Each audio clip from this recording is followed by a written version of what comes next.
Be me, 33 years old, married to Lisa for 6 years, work as software developer, thought everything was fine. We had our little routines, Friday movie nights, Sunday breakfast at that diner we loved, talked about maybe getting a dog. Then she went to that yoga retreat, came back different, walked in on a Thursday night. She was sitting at the kitchen table, candle lit, herbal tea in front of her. That is never a good sign. David, we need to have a conversation. My stomach immediately sank, sat down across from her. She had this calm expression. Too calm, like she had rehearsed this. I have been on a journey of self-discovery. Oh no, that phrase. And I realize I have been living in a box constructed by patriarchal norms. What are you talking about? I think we should explore polyamory. The room went silent. I could hear the fridge humming. You want to what? Polyamory. Ethical non-monogamy. It is about rejecting ownership culture and embracing authentic connection. Lisa, where is this coming from? It is coming from me finally doing the work. The work. Yes, the emotional labor of deconstructing harmful relationship paradigms. I have been seeing a relationship coach. She had been seeing someone for 2 months. Never mentioned it once. This does not make sense. We were happy. Were we, though? Or were you happy because I was performing the role society assigned me? I was not performing anything. Exactly. You were not questioning anything either. She folded her hands, looked at me like I was a student who was not getting it. I got together with you when I was 24. I never explored my sexuality, my autonomy as a woman. We have been together 9 years. This is the time you bring this up. I am bringing it up now because I have the language for it. I have been reading books, attending workshops, having deep conversations with my community. What community? People who actually think critically about relationship structures. Is there someone else? Her face hardened. That question is rooted in possessiveness. This is not about someone else. This is about me refusing to be owned. That is not an answer. I do not owe you an answer. I am trying to communicate my needs, and you are centering your insecurity. I felt like the floor dropped out. 3 weeks ago, we were fine. We went to her friend Melissa's art show opening. She introduced me to her new circle. Younger people. Lots of talk about decolonizing relationships and compulsory monogamy being a capitalist tool. So you have already decided. I have decided what I need for my growth. I am hoping you will support that. And if I do not, then I guess we will have to examine why you need to control my body. I just sat there, tea getting cold in front of me. My wife of 6 years telling me I was oppressive for wanting the marriage we agreed to. I need time to process this. Take the time you need. But her tone said she was already done waiting. Just know that I am moving forward with this, with or without your consent. I would prefer to do it transparently, but I am not going to keep myself small. To protect your ego. She got up, took her tea, went upstairs. I heard her laughing on a video call an hour later. That bright, bubbly laugh. Used to be for me. I slept in the guest room. She did not check on me, not once. I said yes. What choice did I have? Saying no meant I was the bad guy, controlling, regressive. So I said, okay, let us try it. Maybe she would see what she was risking. Maybe she would stop. She did not stop. She accelerated. Downloaded apps immediately. I saw them on her phone when she left it on the counter. Field, OkCupid. Something called Pure. She started going out. Tuesday nights, Thursday nights, weekends. New clothes appearing in her closet. Stuff I had never seen. Leather jacket, short skirts. "Where are you going?" I asked on the third Tuesday. "Out with friends?" "Which friends?" "Does it matter?" She was doing her eyeliner in the hallway mirror. This is what polyamory means, David. I do not have to give you a schedule. She left at 9, came home at 4 in the morning.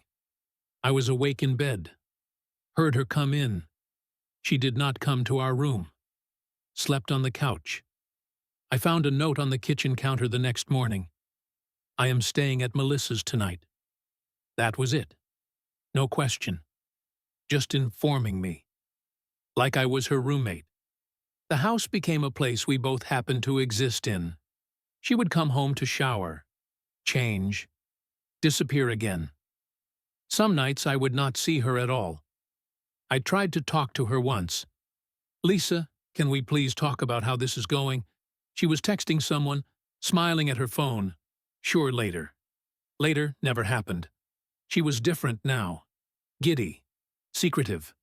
Phone always face down. Angled away when I walked past. I saw a text preview once.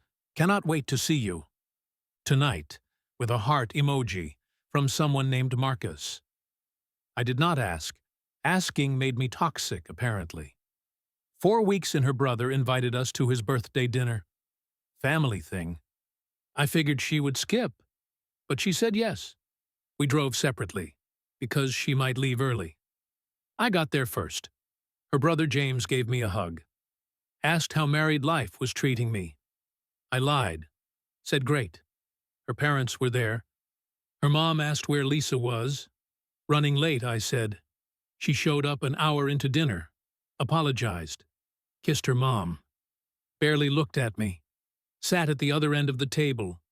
Spent the whole meal on her phone. Laughing quietly to herself. I was pushing food around my plate. Someone sat next to me. "You look miserable." Emily, Lisa's younger sister. I had always liked Emily.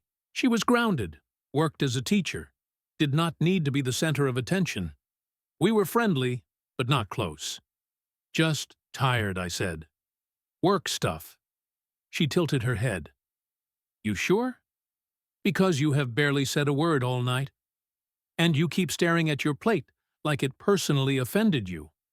"I am fine." She did not push. Just started talking about her students, about the chaos of teaching middle school, about the kid who brought a lizard to class last week. Normal conversation. It felt like oxygen. I had not had a normal conversation in weeks. Lisa left early. Waved at everyone. Said she had plans. Did not say goodbye to me. Emily walked me to my car after dinner. "Hey," she said, "if you ever need someone to talk to, about anything, I am around." She put her number in my phone. I know family dinners can be a lot. I thanked her. Drove home to an empty house. Sat in the dark living room. Stared at Emily's contact. Felt pathetic for how much that small gesture meant. I started texting Emily. Nothing weird, just casual stuff. She would send me memes about teaching fails. I would complain about debugging code. It felt normal, the only normal thing in my life. Lisa was home maybe once a week now, and when she was there, she treated me like an inconvenience. I would try to ask about her day. Fine. One word. Then she would go upstairs. I stopped trying. One Friday, she came downstairs at 10 in the morning. Dressed up. Tight dress. Heels. Makeup done. Going somewhere, I asked. Brunch. With who? Friends. She grabbed her bag, checked herself in the mirror. This is the agreement, David. I do not owe you explanations. She left. Came back at 2 in the morning, reeking of cologne. I started sleeping in the guest room permanently. She did not notice, or she did not care. Emily and I started meeting for coffee. It started when I sent her a stressed text about work. She said, "Let us grab coffee. Talk it out." So we did. Then we did it again the next week. And the week after that. It was easy. She did not perform. Did not need validation. We would sit in this quiet corner cafe. She would tell me about her nightmare parent-teacher conferences. I would actually laugh. Real laughs. Not the hollow ones I had been faking. "You seem better," she said one day. "Better than what?" "Than at James's birthday. You looked like you were drowning." I stirred my coffee. Emily was Lisa's sister.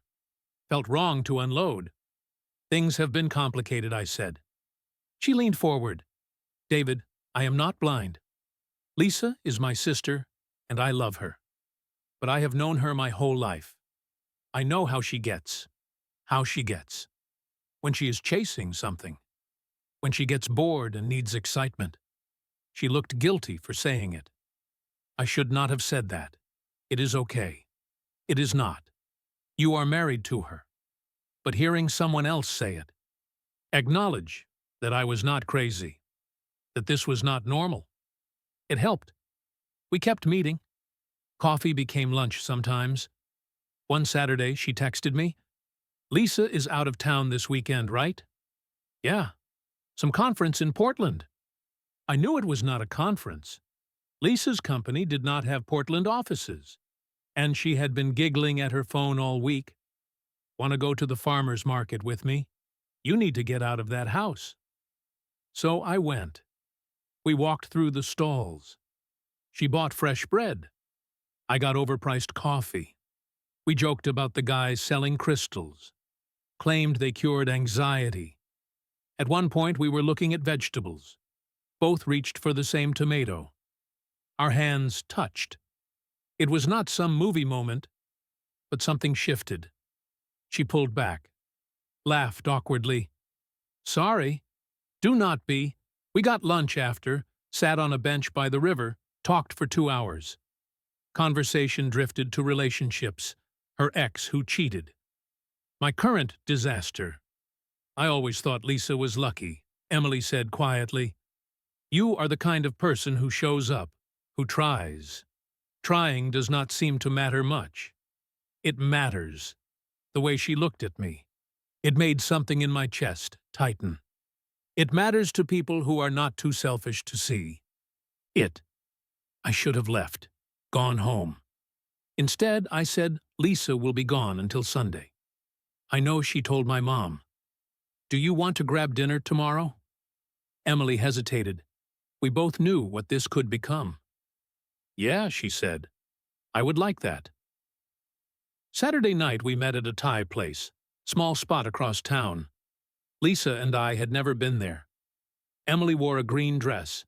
Simple. She looked beautiful. We talked through the entire meal.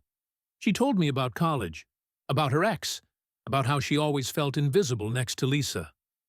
"You are not invisible," I said. "You are just real." She smiled. We stood in the parking lot after. She leaned against her car. I was standing close. "David?" she said softly. "Yeah.